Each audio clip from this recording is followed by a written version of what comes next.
Ungkapan seorang wartawan Hasan Haikal ini, saya takut neraka, saya percaya akhirat, menjadi renungan Presiden Mesir Jamal Abdel Nasir.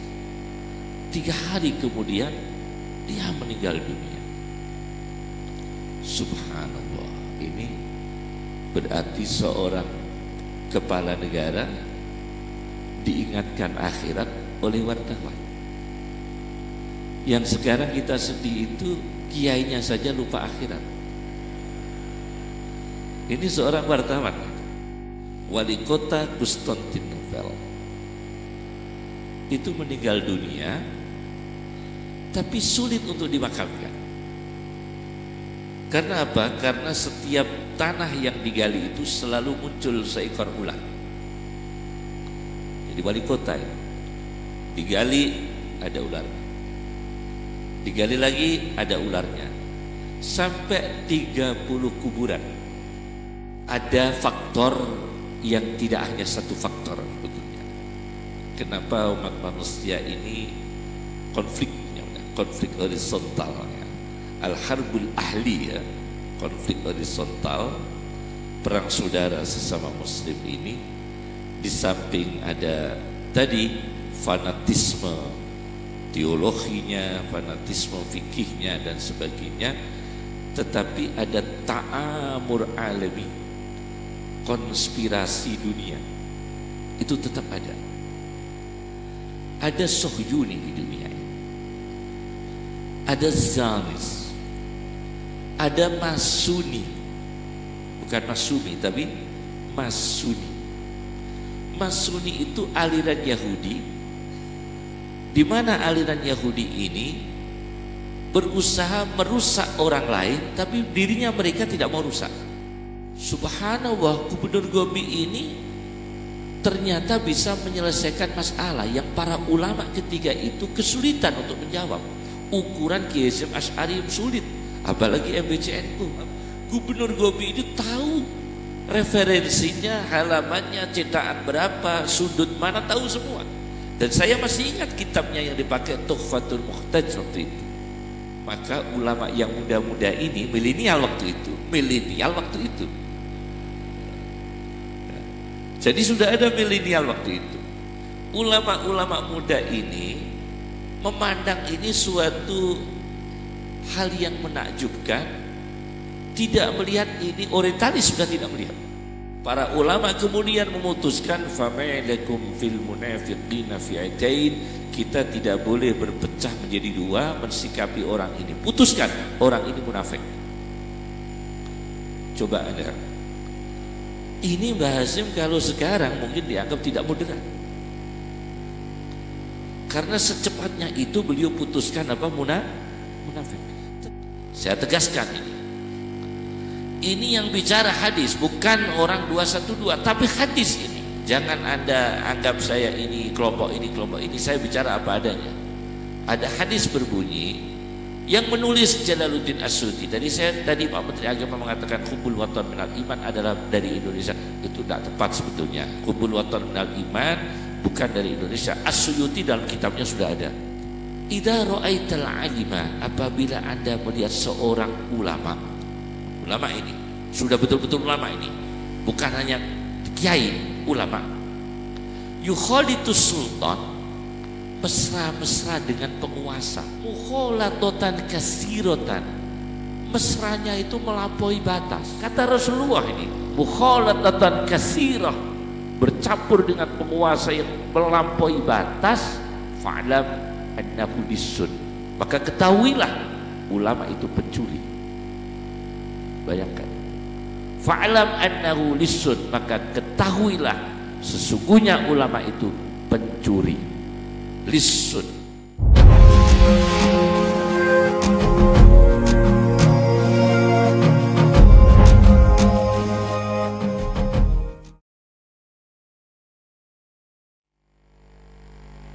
Assalamualaikum warahmatullahi wabarakatuh.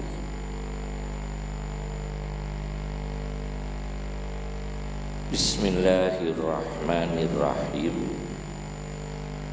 hamdan lillah, salatan wa salaman ala Muhammad ibni Abdillah Rasulillah wa ala alihi wa sahbihi wa man tabi'ahu amma ba'd.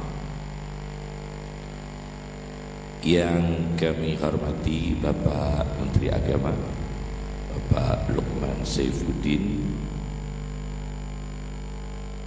Ketua Majelis Ulama Indonesia Bapak Dr. Daroji, Rektor Unisula Pak Prabowo. Berada di majelis-majelis itu yang terbaik ialah mengingatkan kita kepada Allah. Majelisnya orang, apabila kamu melihat orang yang ada di situ majelis, kamu akan langsung teringat kepada Allah. Satu. Yang kedua adalah majelis di situ ada orang apabila bicara menambah ilmu pengetahuan. Yang kedua. Yang ketiga, majelis di mana orang itu ada, semua perbuatannya, semua gerak-geriknya, perilakunya mengingatkan kamu kepada akhirat. Itu tiga.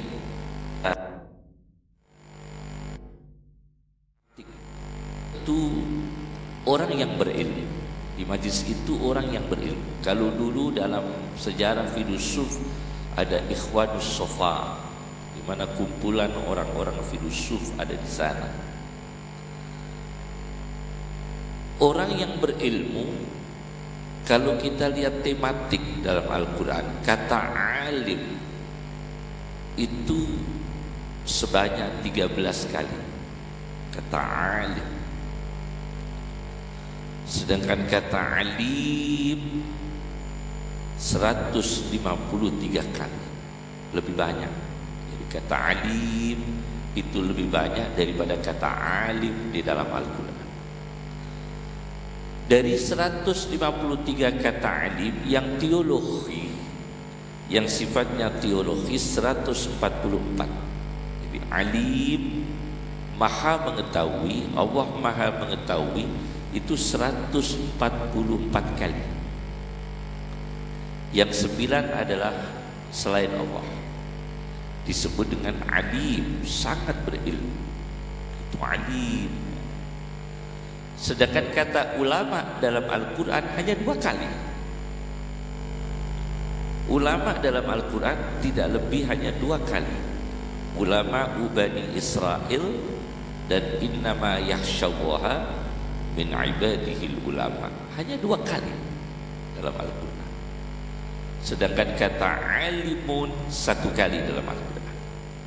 Kata alimin 3 kali, 2 kali dalam Al-Quran. Alimun 1 kali, alimin 2 kali dalam Al-Quran.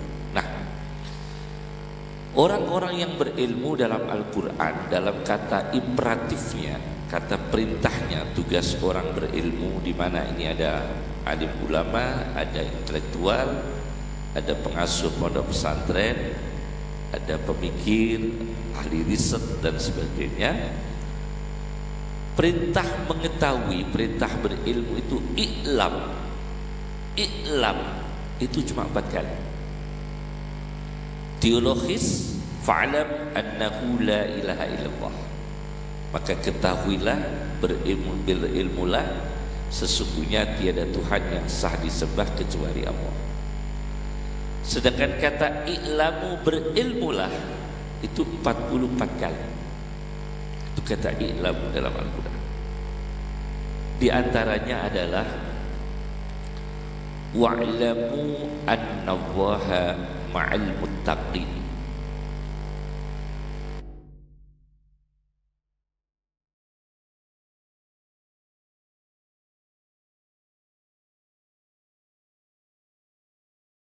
Wa'lamu annama amwalukum wa auladukum fitnah. wa'lamu anna Allaha ya'lamu ma fi anfusikum fahadharu. Jadi banyak sekali. Pertama, wa'lamu anna Allaha ma'al muttaqin. Tugasnya orang berilmu, pengasuh pesantren, majelis ulama, cendekia, ialah mengetahui bahwa sesungguhnya Allah itu bersama orang yang takwa. Jadi integritasnya dulu. Kita sebagai ulama, kita sebagai kiai, kita sebagai pengasuh pesantren, kita sebagai dai, ketahuilah bahwa Allah bersama orang-orang yang takwa. Saya tidak mengambil contoh jauh-jauh, saya ambil contoh dekat, bukunya bapaknya Bapak Lukman, Kaleidoskop Politik Jilid 2. Betul ya? Karya Bapak Lukman Saifuddin, yaitu Bapak Profesor Saifuddin Suri. Ayah dari Bapak Lukman ini punya karya Kaleidoskop Politik yang saya baca pas jilid 2. Di situ Profesor Saifuddin Zuhri bercerita tentang ada wartawan Mesir bernama Hassanen Haikal. Ada Hassanen Haikal, itu wartawan yang sangat terkenal di Mesir, aktivis. Suatu ketika wartawan ini, Hassanen Haikal ini, mendampingi Jamal Abdel Nasir, Presiden Mesir waktu itu, di Hotel Hilton. Di Hotel Hilton cuma 2 orang, yang satu Presiden Jamal Abdel Nasir, yang satu wartawan Mesir Hassanen Haikal. Ini ceritanya Profesor Saifuddin Zuhri Abu Yarham. Ditanya oleh Presiden, Hassan Haikal, panggilannya Muhammad, Anda percaya akhirat? Percaya saya. Jawab wartawan Hassanen Haikal, saya percaya akhirat. Anda takut nggak kalau mati dimasukkan neraka? Ditanya oleh Presiden Jamal Abdel Nasir, kalau Anda mati dimasukkan neraka, takut nggak? Jawabannya Hassanen Haikal, kami takut. Setelah itu Presiden Jamal Abdel Nasir itu sudah tidak bisa komunikasi lagi. Merenung 3 hari kemudian meninggal dunia. Jadi 3 hari setelah pertemuan dengan wartawan Hassanen Haikal itu, Jamal Abdel Nasir meninggal dunia. Berarti sentuhan ungkapan dari seorang wartawan ini mengingatkan beliau dengan akhirat.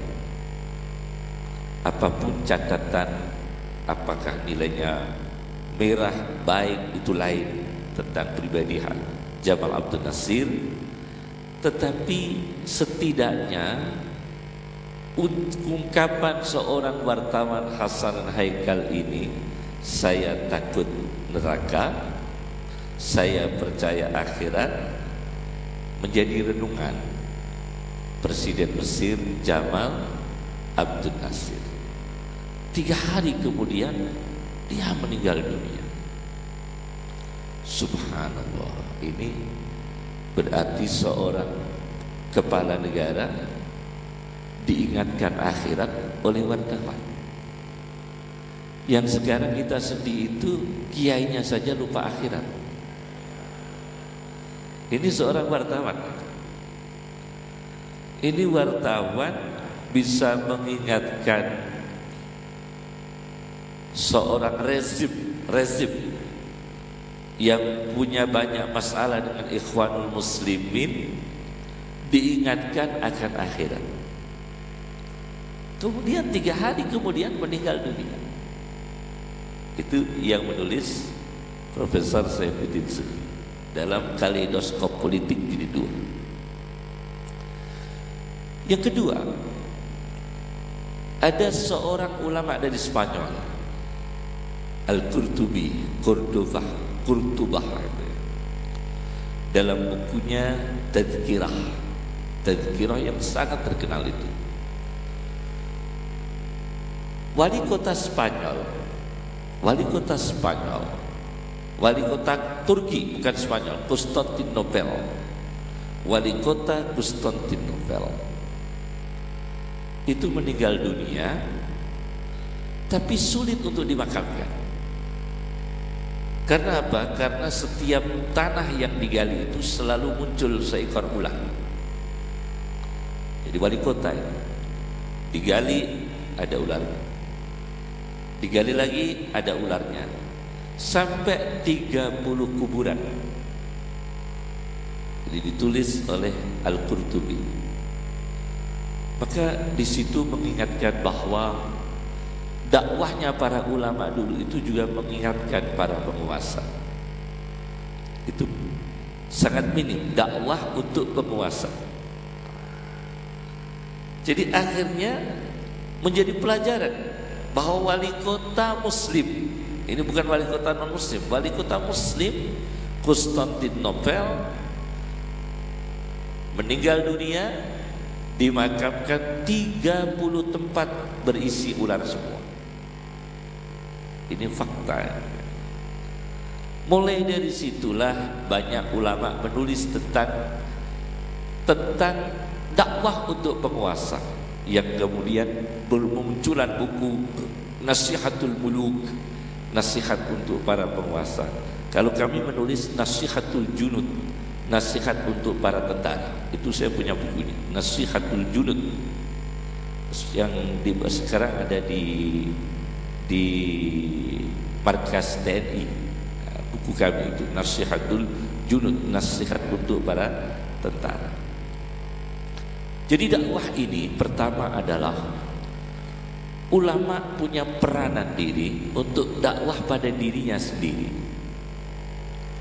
Ketahuilah Allah bersama orang-orang yang takwa. Itu ulama mendakwai dirinya sendiri. Sebelum dakwah kepada orang lain, juga dakwah pada dirinya sendiri. Itu pokok. Sebab kalau tidak dakwah pada dirinya sendiri, maka kepercayaan umat manusia kepada ulama itu akan berkurang. Filosof itu miskin, karena kalau dia dakwah tentang hidup kapitalis, hidup materialistik, tidak dipercaya orang. Maka rata-rata filosof itu miskin. Anda bisa baca dalam bukunya, teologinya Ibnu Hazm, Al-Milal wa Nihal, atau Al-Milal wa Nihal karya Abdul Karim Asy-Syahrastani. Itu bisa dibaca bagaimana tentang sejarah-sejarah filosof. Miskin karena dia untuk asketisisme kepada manusia, mengajarkan tentang kezahidan, mengajarkan tentang qanaah, dia harus mempraktikkan diri. Maka filosof zaman dulu itu memilih hidup miskin, padahal dia bisa kaya. Maka lahirlah muncullah istilah asketisisme dan sebagainya. Dia mendakwai dirinya sendiri. Itu pertama. Yang kedua adalah dakwah yang bersifat, ya, pertama ada dakwah dirinya sendiri, dakwah untuk keluarganya. Dakwah untuk keluarganya, Masya Allah, itu jarang orang bisa. Kalau kita ingat dakwah untuk keluarga ini, dakwah untuk keluarganya sendiri, Syekh Yasin bin Isa Al-Fadani, Muhammad Yasin bin Isa Al-Fadani, itu seorang ulama besar, ya, musnidud dunia, ahli sanadnya dunia, 3 besar ulama dunia. Ayahnya lahir di Padang, jadi ayahnya yang Padang. Al-Fadani itu bukan Syekh Yasinnya, yang Syekh Yasinnya Mekah lahirnya, ayahnya yang Padang. Syekh Yasin itu punya putra 4 kalau tidak salah, semua insinyur. Ada muhandis minyak, muhandis petrol, ada arsitek, ada muhandis pesawat. Syekh Yasin Dan itu luar biasa, bukan berarti kita menyayangkan Yasin tidak melahirkan seorang yang ulama juga. Tapi itu hikmah dari Allah. Hikmah dari Allah karena apa? Karena kompetisi umat Islam di dunia ini, khususnya di Arab Saudi, negara yang kaya dengan minyak, membutuhkan seorang ilmuwan muslim. Seorang ilmuwan muslim, dakwah untuk di dalam dirinya sendiri, tetapi ilmuwan muslim yang beribadah. Bisa seperti Profesor Baikuni, ahli atom tapi ahli berzikir. Daripada orang yang ahli berzikir tapi ingatnya atom. Jadi dia hanya baca zikir ingatnya atom. Ini tidak ahli berzikir, ahli atom tapi ahli zikir. Prof Baikuni misalnya itu. Dakwah untuk di dalam dirinya sendiri, dakwah untuk keluarganya. Yang ketiga adalah dakwah ummal qura wa man haulaha, kata Al-Qur'an. Ialah dakwah di dalam lokal, ya, termasuk di negaranya sendiri, di daerahnya sendiri, dan di daerah luar, wa man haulaha, sekitarnya. Nah, dakwah di dalam dan di luar ini yang berbeda-beda. Saya akan memberikan komentar sedikit tentang bahwa manusia ini di dunia memang, kalau tadi khilafiyah tidak bisa ada titik temu, tetapi ada faktor yang tidak hanya satu faktor sebetulnya. Kenapa umat manusia ini konflik horizontal, ya. Al-harbul ahli, ya. Konflik horizontal, perang saudara sesama muslim ini, di samping ada tadi fanatisme teologinya, fanatisme fikihnya dan sebagainya, tetapi ada ta'amur alami, konspirasi dunia, itu tetap ada. Ta'amur alami, konspirasi dunia. Bukan hanya Ikhwanul Muslimin yang mengatakan begini, bukan hanya Said Hawa dalam bukunya Junduah Saqafatan wa Ahlaqah, tetapi memang di dunia ini ada konspirasi yang sulit untuk kita pungkiri. Ada Sohyuni di dunia ini, ada Zionis, ada Masuni. Bukan Masuni tapi Masuni. Masuni itu aliran Yahudi, di mana aliran Yahudi ini berusaha merusak orang lain, tapi dirinya mereka tidak mau rusak. Jadi orang lain itu dikenalkan judi, tapi dirinya nggak mau judi. Itu memang ada. Namanya Masuni. Orang lain disuruh seks bebas, tapi dia tidak mau seks bebas. Bangsa lain kena virus AIDS, tapi dia selamat, tidak mau kena virus AIDS. Mereka selamat, tidak mau kena virus AIDS. Dan itu kelompok yang disebut Masuni, dan memang ada di dunia. Ada di dunia Pak Daroji ini. Jadi namanya ta'amur alami, konspirasi dunia, itu memang ada. Dan semua ilmuwan tahu itu maksudnya, konspirasi itu. Nah, sekarang untuk di Indonesia, supaya kita ini tidak terpengaruh oleh konspirasi dunia ini, kita harus bisa memetakan. Karena umat Islam ini punya fikrah yang berbeda-beda. Ada yang fokus untuk kemaslahatan sendiri, tetapi ada yang ghirah, ada yang cemburu dengan konspirasi dunia. Karena mereka cemburu. Saya katakan cemburu begini ceritanya. Ini peristiwa diketahui oleh para pendiri NU. Suatu ketika ada bahsul masail ini. Bahsul masail dihadiri Kiai Hasyim Asy'ari. Ada Kiai Hasyim Asy'ari, ada Kiai Abdul Wahab Hasbuah, ada Kiai Asnawi Kudus, ada dari Kiai Bisi Samsuri, kakek kami, dan kebetulan yang membaca takbir atau redaksi dalam diskusi itu adalah ayah saya sendiri waktu itu. Ayah saya waktu itu masih usia belasan tahun. Di tengah-tengah bahasul masail, ulama tidak bisa memutuskan masalah, buntu, tak tahu ini jawabannya apa, buntu semua. Di tengah-tengah kebuntuan datanglah gubernur Belanda namanya Gobi. Gubernur Belanda namanya Gobi itu datang. Subhanallah, gubernur Gobi ini ternyata bisa menyelesaikan masalah yang para ulama ketika itu kesulitan untuk menjawab. Ukuran Kiai Hasyim Asy'ari sulit, apalagi MBCNU. Ini ukuran Kiai Hasyim Asy'ari, apalagi MBC. Ini kelasnya Kiai Hasyim Asy'ari tidak bisa menjawab. Di situ ada Kiai Abdul Wahab Hasbuh tidak bisa menjawab. Di situ ada Kiai Asnawi Kudus, ada Kiai Abbas, ada Kiai Delan tidak bisa menjawab. Gubernur Gobi ini tahu referensinya, halamannya, cetakan berapa, sudut mana, tahu semua. Dan saya masih ingat kitabnya yang dipakai, Tuhfatul Muhtaj waktu itu. Maka ulama yang muda-muda ini milenial waktu itu. Jadi sudah ada milenial waktu itu. Ulama-ulama muda ini memandang ini suatu hal yang menakjubkan, tidak melihat ini orientalis, sudah tidak melihat bahwa mereka ini orientalis. Melihatnya ini luar biasa, seorang ulama, seorang Belanda, gubernur Gobi, pinter ulama. Maka ulama muda-muda ini mengagumi, langsung mengamini, seperti yang muda-muda sekarang ini mengamini liberal.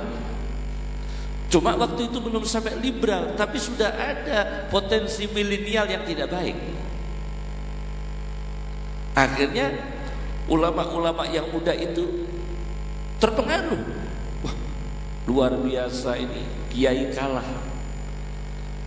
kalah, ulama kita kalah, pinter gubernur Belanda Gobi. Apa kata Kiai Hasyim Asy'ari waktu itu? Apa kata para ulama, 9 ulama yang ada di atas itu?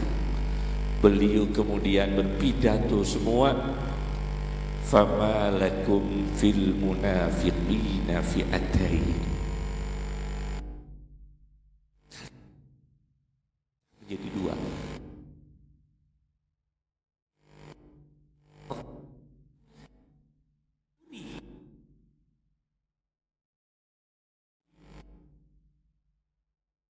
Berprasangka buruk, naluri politik dan naluri waspada, itu khobir namanya. Dalam ilmu psikologi militer itu harus ada. Psikologi militer itu harus ada. Maka karena ulama kita sipil, kita kan ulama kan orang sipil, tentu kalau psikologi militer lebih cocok. Jadi ini ada gubernur Gobi, seorang orientalis, bisa memutuskan masalah yang para ulama tidak bisa memutuskan. Para ulama kemudian memutuskan, fama'alakum fil munafiqina fi'atain. Kita tidak boleh berpecah menjadi dua mensikapi orang ini. Putuskan, orang ini munafik. Coba ada. Ini Mbah Hasyim kalau sekarang mungkin dianggap tidak moderat. Karena secepatnya itu beliau putuskan apa? Munafik. Tetapi Mbah Hasyim ini dengan naluri politik. Karena apa? Indonesia di tengah imperialis. Ini hadir waktu itu ayah dari Pak Lukman, Kiai Subutul Suri, sudah sedia waktu itu. Karena ada naluri politik. Jadi naluri gharizah sia-siahnya itu hidup. Ghirah sia-sianya hidup, naluri politik.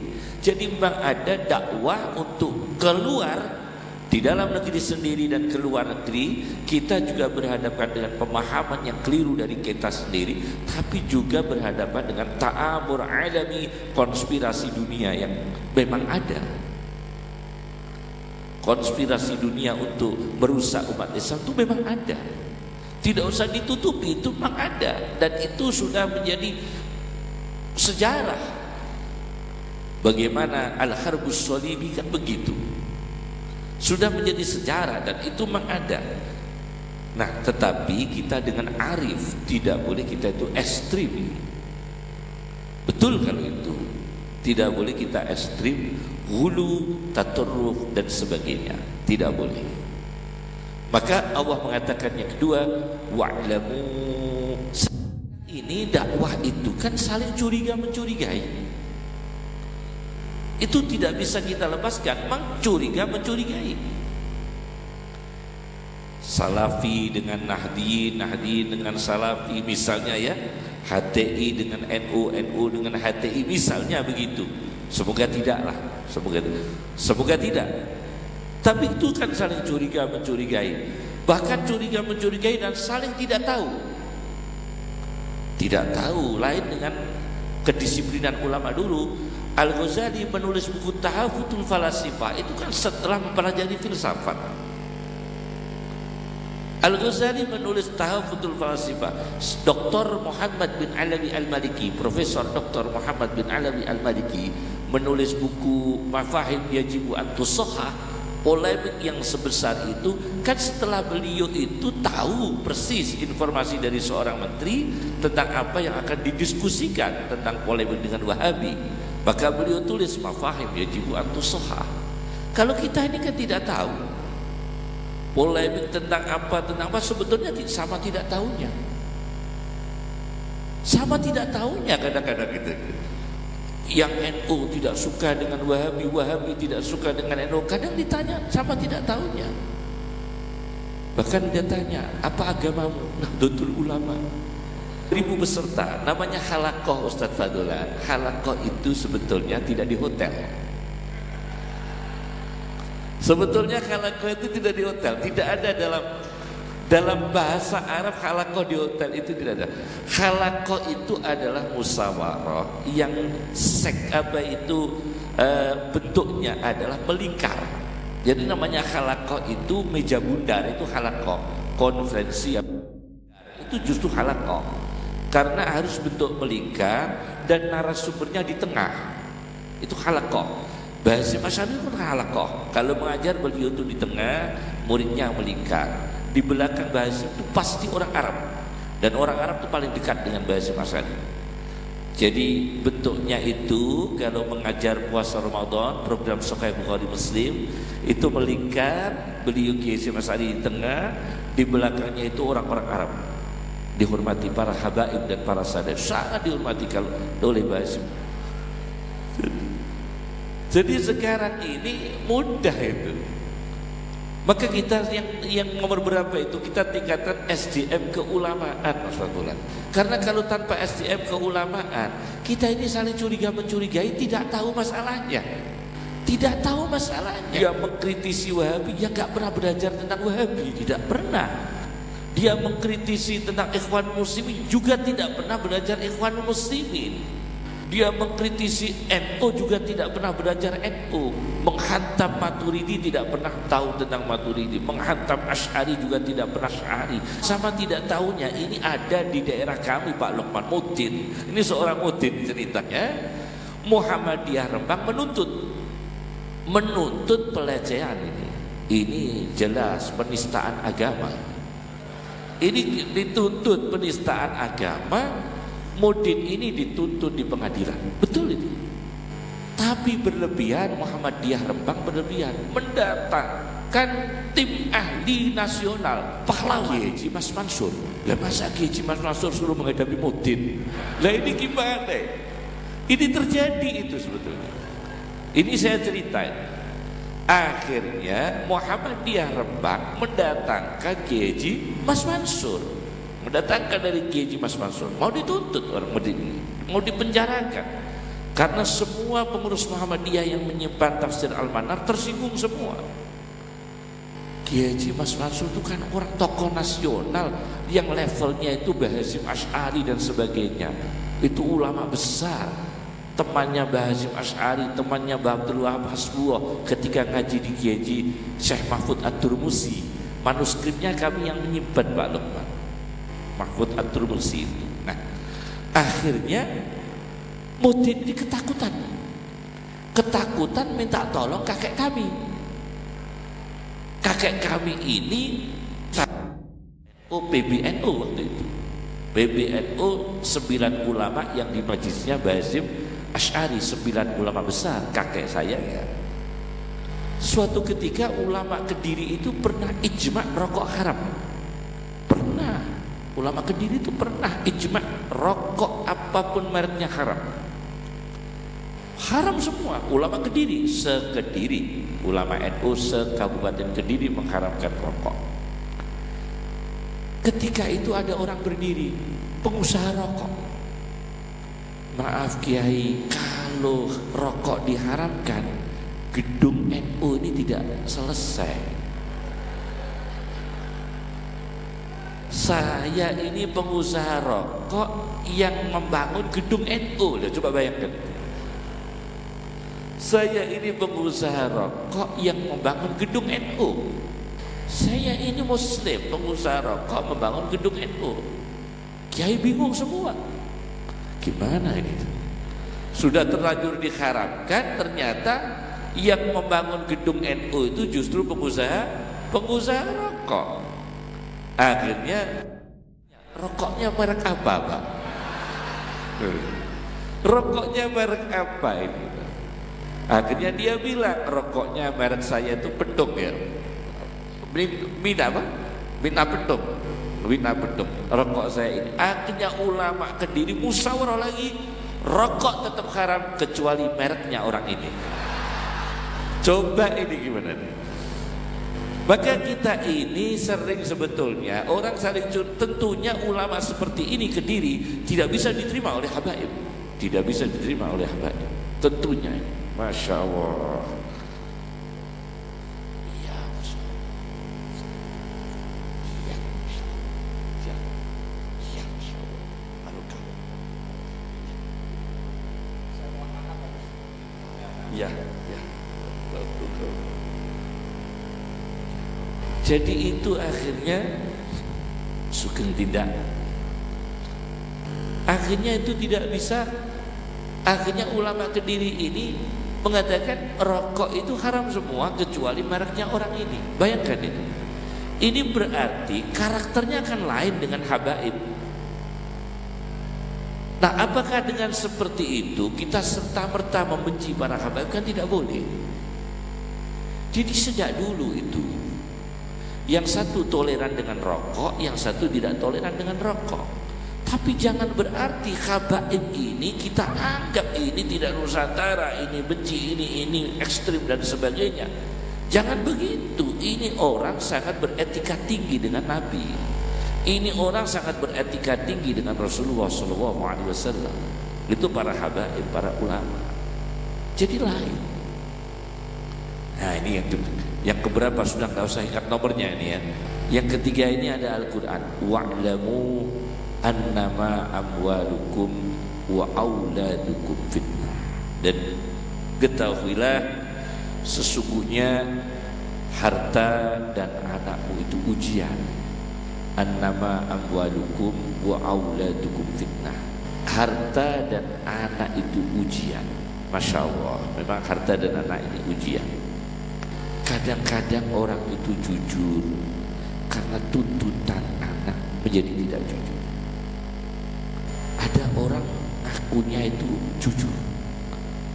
Alhamdulillah Kiai, saya tidak pernah mencuri harta orang, tidak pernah korupsi, tidak pernah apa-apa. Alhamdulillah Kiai. Apakah Bapak pejabat? Tidak Kiai. DPR juga tidak. Pengusaha juga tidak. Pemborong juga tidak. Terus Bapak jadi apa? Gak jadi apa-apa. Ya tentunya gak bisa korupsi. Ini gak bisa korupsi karena tidak ada yang dikorupsi. Ini orang kan belum teruji kan? Belum teruji orang ini. Harta dan anak itu ujian. Wa'lamu annama amwalukum wa auladukum fitnah, dan ketahuilah sesungguhnya harta dan anak itu, masya Allah, sebagai apa? Ujian. Nah tentu yang dimaksudkan adalah generasi milenial ini, generasi anak ya, generasi sesudah kita ini, generasi sesudah kita. Kita ini kadang-kadang euforia, berbangga diri kalau kita ini bangsa yang muslim terbesar. Cuma bangga dengan jumlah yang terbesar itu begitu. Jangan ya, karena kesuksesan dakwah kita ini di bawah India, jauh di bawah India. Jadi di India itu ada satu tarekat Justiyah, ada satu tarekat Justiyah. Saya pernah ke sana. Di situ pendiri tarekat Justiyah itu berjalan kaki dari India, Pakistan, Bangladesh, jalan kaki mengislamkan orang yang di tepi-tepi pantai itu mendapatkan 1 juta orang dengan jalan kaki. Itu satu mursyid thariqah ini. Maaf, ini saya tidak meremehkan mursyid yang di kalangan kita, bukan. Cuma kita ini belum pernah temukan seorang mursyid kita ini yang sukses seperti itu, belum pernah ada. Jauh kita dengan ini maaf ini ya. Itu juga seorang muhaddis, juga seorang aulia, juga seorang wali. Thariqah Justiyah itu di India, mursyidnya itu jalan kaki dari India, Pakistan, Bangladesh, mengislamkan orang 1 juta orang, dan itu disaksikan seluruh dunia. Para pakar, Abul Ala Al-Maududi, Abul Hasan An-Nadawi, tahu semua itu masalah. Dikagumi orang. Pernahkah kita ini yang disebut Kiai Haji mengislamkan 10 orang? Belum pernah. Belum pernah konkretnya orang yang narkoba kemudian sadar dengan nasihat kita juga sedikit mungkin. Sedikit karena teknis kita ini, cara kita berdakwah itu memang tidak mengadopsi teknis-teknis yang berhasil. Kita ini kan konvensional, Mas Fadlan. Dakwah kita ini kan konvensional. Yang sudah ada kita teruskan, yang sudah ada kita teruskan. Tapi yang real itu kita kurang, jelas kurang. Untuk dakwah di Amerika Serikat itu ada Pak Prabowo, nanti insya Allah saya kasih nomor Abu Dar. Abu Dar itu orang dekatnya, maaf ya, putra bangsawan Dubai, ya, putra bangsawan Qatar, putra bangsawan Emirat Arab. Itu Abu Dar. Abu Dar itu sahabat kami. Itu yang khusus mengantarkan putra-putra mahkota raja-raja Timur Tengah. Dan raja-raja, putra-putra mahkota raja Timur Tengah itu sekolahnya umum semua. Umum semua. Jarang yang sekolahnya rata-rata umum. Kedokteran, teknologi dan sebagainya di Amerika. Jadi Harvard penuh, Oxford penuh anak-anaknya mereka. Anak-anaknya tokoh-tokoh emir-emir Arab, raja-raja Arab. Itu pinter-pinter. Dia di sana itu kalau image di sini adalah hedonisme. Anak-anak raja itu foya-foya dan sebagainya. Oh, tidak begitu semua. Tidak sedikit anak-anak raja Arab yang kuliah di luar negeri karena dia punya power. Satu, anak raja kaya raya, pinter, dia berhasil berdakwah, mendakwai putra-putra pejabat yang di sana. Maka lahirlah wali kota London Muslim sekarang. Itu siapa? Yang dakwai itu orang-orang yang berdakwah dari Timur Tengah, anak-anak raja. Jadi dokter, jadi insinyur, ilmuwan, ahli kimia, ahli fisika dan sebagainya, pakar molekul. Itu ada pakar molekul, ada pakar apa? Itu ada semua. Dan mereka berdakwah di sana dengan SDM yang memadai. Ayahnya raja, dia pinter, dia berdakwah untuk kalangan elit. Anaknya kepala negara, anaknya wali kota, anaknya gubernur. Diajak mereka dengan cara tradisional, tidak berdiskusi muluk-muluk, dakwahnya sederhana. Banyak yang masuk Islam dan kita belum pernah melakukan itu. Kita ini banyak basul masail bermasail. Kita ini banyak basul masail tapi bermasail. Jadi itu banyak yang berhasil. Insya Allah Abu Dar namanya. Itu kalau sudah Abu Dar, orang Thailand itu sudah terhubung semua Pak Prabowo. Sudah terhubung nanti dari Qatar, dari mana, semua terhubung dari Abu Dar. Itu orang, ada lagi namanya, ya banyak sekali nanti. Jadi itu namanya kita, anak-anak kita cerdaskan berdakwah. Itu justru dari orang-orang yang punya wawasan keilmuan. Ada yang menarik dari ulama Mesir, mutawat agamanya lebih hidup. Sementara kita yang belajar agama kadang-kadang tidak hidup, giroh kita. Kadang-kadang kita tidak hidup. Maka harus belajar. Innama yakhshawaha min ibadihil ulama. Ternyata menurut Asy-Sya'rawi ulama ulumil kauniyah. Itu ada tafsirnya, khawatir imaniyah. Tentu beda dengan tafsir-tafsir klasik seperti Mafatihul Ghaib Ar-Razi, Jami'ul Bayan, At-Tabari, Al-Alusi, Ruhul Ma'ani. Tentu lain itu tafsirnya, tentu lain itu. Kami tahu Mahasinut Ta'wil Al-Qasimi dan sebagainya, pasti lain itu ya. Tapi itu juga harus kita ambil sebagai pelajaran. Nah, ini sudah pukul 11 ini ya, hampir pukul 11. Terakhir dari kami, untuk anak kita supaya percaya dengan ulama. Ulama juga menjaga kepercayaan umat. Umat ini meskipun Anda ini disebut ulama, kita disebut kiai, tapi jangan harap kepercayaan umat itu pasti percaya dengan kita. Karena perilaku kita sendiri kadang-kadang mengurangi kepercayaan umat kepada kiai. Kadang-kadang begitu. Contoh ini. Ada hadis Nabi sallallahu alaihi wasallam.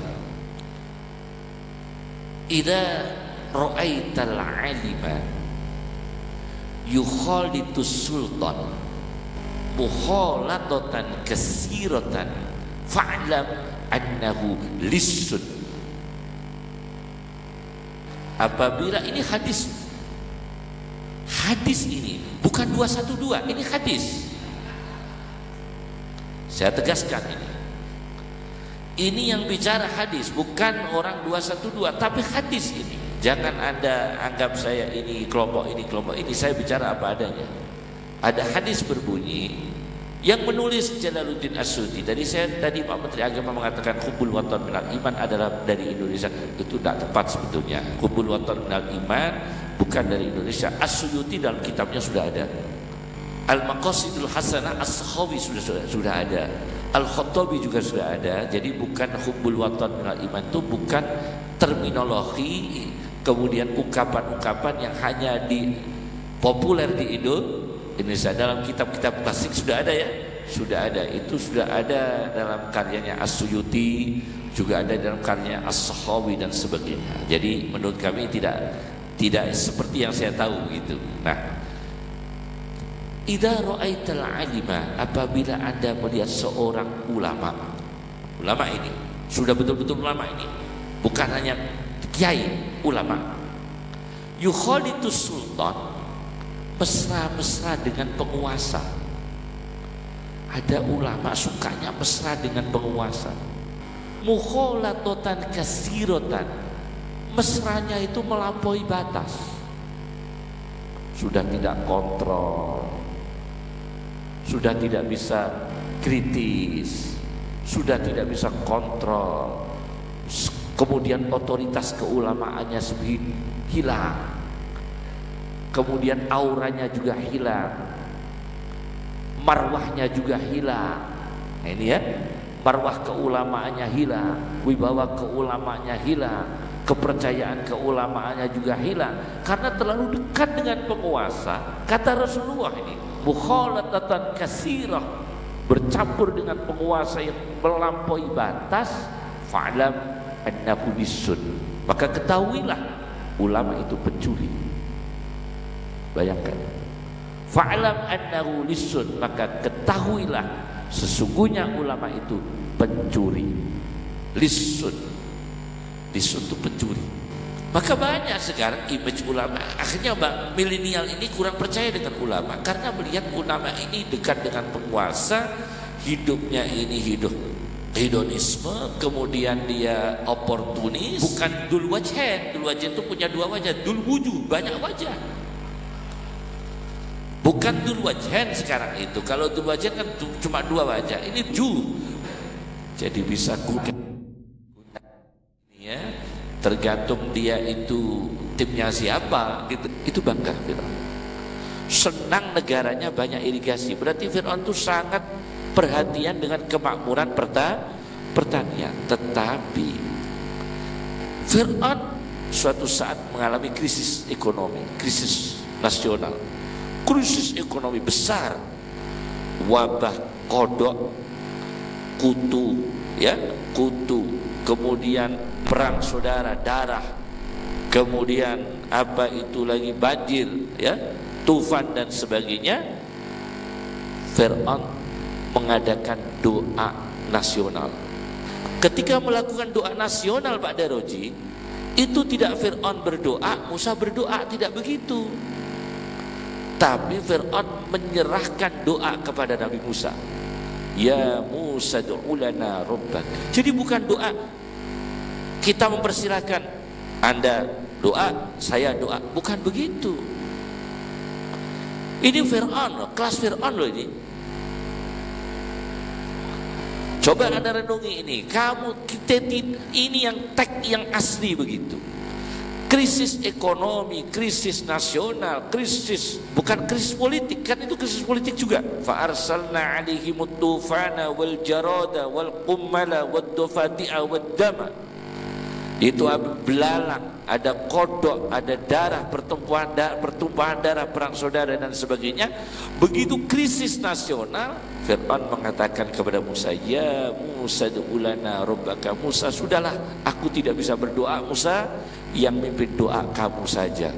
Musa berdoa dengan tauhid, monoteisme, tauhid. Musa berdoa kepada Allah saja. Dan Musa tidak mengatakan, Fir'aun kamu doa dengan keyakinanmu. Tidak begitu. Tidak begitu. Tapi Musa malah memimpin doa, Fir'aun ikut doanya Nabi Musa. Falamma kashafna anhum rijza, kemudian dibukakanlah Allah menghilangkan musibah satu persatu dari mereka. Ini pernah terjadi, berarti kearifan Nusantara itu jangan sampai mencederai tauhid. Begitu maksud kami. Tidak boleh kita mengganggu Nasrani, betul itu, betul. Tidak boleh di gereja kita ganggu, tidak boleh kita bom, tidak boleh kita teroris, mengebom kegiatan orang Nasrani, menghalangi kegiatan Nasrani, tidak boleh, itu jelas, tidak boleh. Kita mengganggu orang pengikut agama lain, kita ganggu, kita aniaya, kita halang-halangi, tidak boleh. Tetapi kita juga tidak boleh mempersilahkan. Mari kita berdoa, saya berdoa dengan cara saya, Anda berdoa. Tidak ada dalam sejarah Islam. Fir'aun malah menyerahkan doa kepada Musa, tapi tidak ada Musa menyerahkan doa kepada Fir'aun. Ini yang kita tiru dari mana ini? Dari mana ini? Ya Musa du'u lana rabbaka bima ahida indak.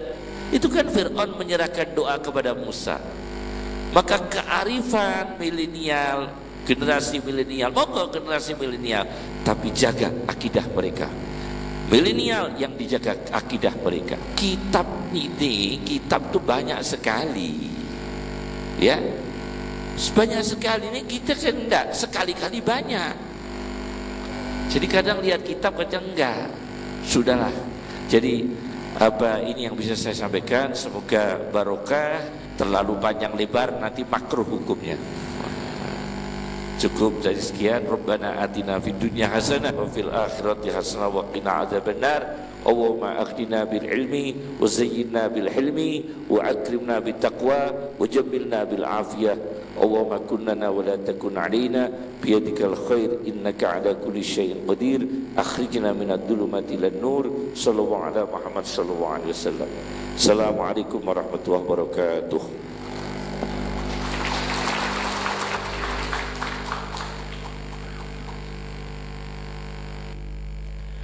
Terima kasih kami sampaikan ke Bapak Kiai Haji Abdul Qayyum Mansur atas mauidhah hasanah yang disampaikan. Bapak Ibu hadirin ulama muslim cendekiawan yang dimuliakan Allah, tibalah kita di bagian akhir acara pembukaan halaqah ulama kelima se-Jawa Tengah. Semoga acara yang telah kita laksanakan mendapatkan keberkahan dari Allah Subhanahu wa taala. Sembari berdoa agar serangkaian acara halaqah ke depan dapat berjalan lancar dan dinaungi petunjuk dari Allah Subhanahu wa taala, sehingga dapat menghasilkan strategi dakwah terbaik dalam membangun peradaban Islam menuju negeri yang baldatun thayyibatun wa rabbun ghafur. Atas nama pembawa acara kami memohon maaf apabila ada kata-kata dan perilaku yang kurang berkenan. Pergi ke Semarang untuk jalan-jalan, singgah di Unisula menyambung silaturahmi. Bila memang ada kesempatan, insya Allah kita akan berjumpa kembali. Akhirul kalam, wassalamualaikum warahmatullahi wabarakatuh.